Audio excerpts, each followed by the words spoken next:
Hello friends, welcome to Suvaiyana Samayal. இன்னைக்கு நம்ம சுவையான சமையல் சேனல்ல ரொம்பவே சுவையான மோதகம் எப்படி செய்யறது அப்படிங்கறத பார்க்க போறோம். வாங்க வீடியோக்குள்ள போகலாம்.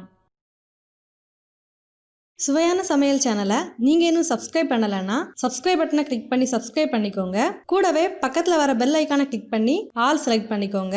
இந்த சேனல்ல வர வீடியோஸை மிஸ் பண்ணாம பாருங்க. ஒரு பாத்திரத்துல 1.5 கப் செறுபயிறு சேர்த்துக்கோங்க.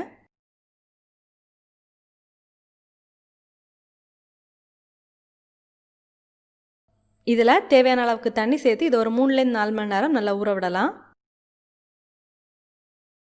செறுபயிரை நல்லா ஊற வச்சு எடுத்தாச்சு. இப்போ இது ஒரு வாட்டி நல்லா தண்ணியில் கழுவி எடுக்கலாம். இப்போ ஒரு கடாயில் நம்ம தண்ணியில் ஊற வச்சு கழுவி எடுத்திருந்த செறுபயிரை சேர்த்துக்கோங்க. கூடவே இந்த செறுபயிரை வேக விடுறதுக்கு தேவையான அளவுக்கு தண்ணி சேர்த்துக்கோங்க. இதை மூடி வச்சு இந்த செறுபயிரை நல்லா வேக வச்சு எடுக்கலாம்.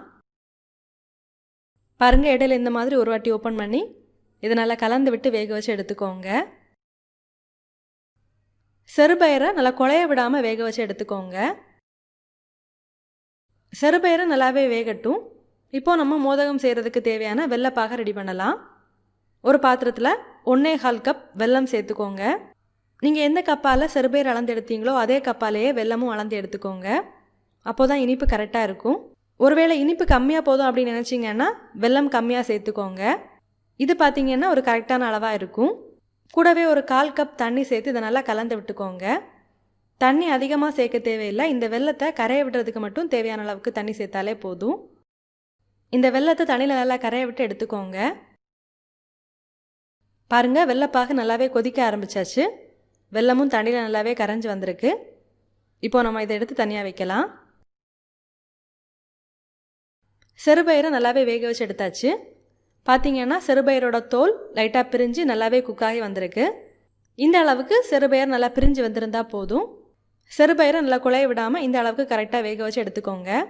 இப்போ பார்த்திங்கன்னா நம்ம சேர்த்துருந்த தண்ணி எல்லாமே நல்லா ட்ரை ஆகி வந்திருக்கு.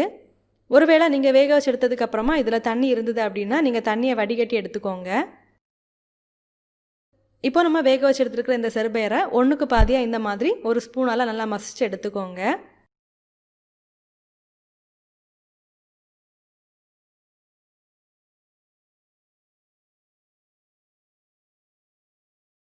பாருங்கள், இந்த அளவுக்கு ஒன்றுக்கு பாதியாக நல்லா மசிச்சு எடுத்துக்கோங்க.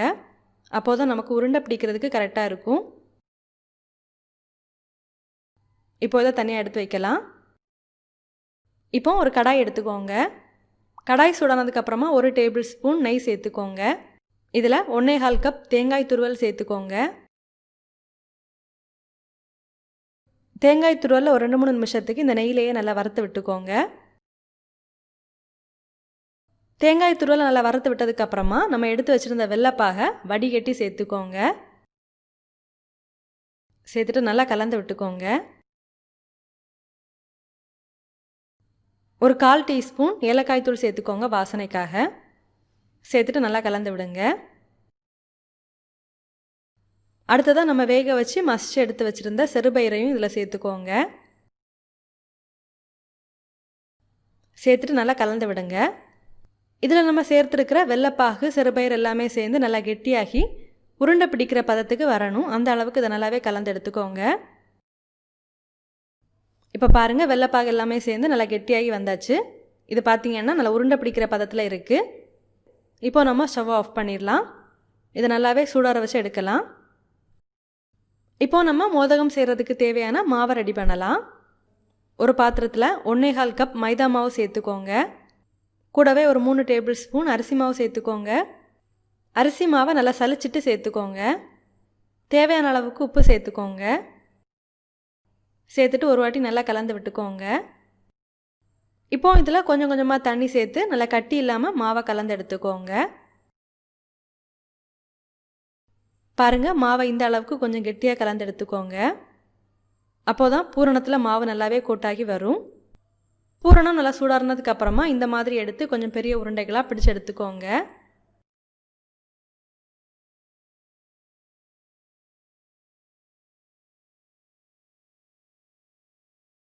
பாருங்கள், எல்லாத்தையுமே உருண்டைகளாக பிடிச்சு எடுத்தாச்சு.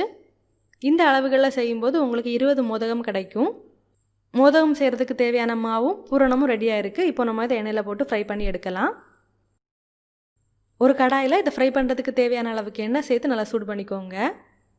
எண்ணெய் நல்லா சூடானதுக்கப்புறமா நம்ம ரெடி பண்ணி எடுத்துருக்கிற பூரணத்தை இந்த மாவில் போட்டு எடுத்ததுக்கப்புறமா எண்ணெயில் சேர்த்துக்கோங்க.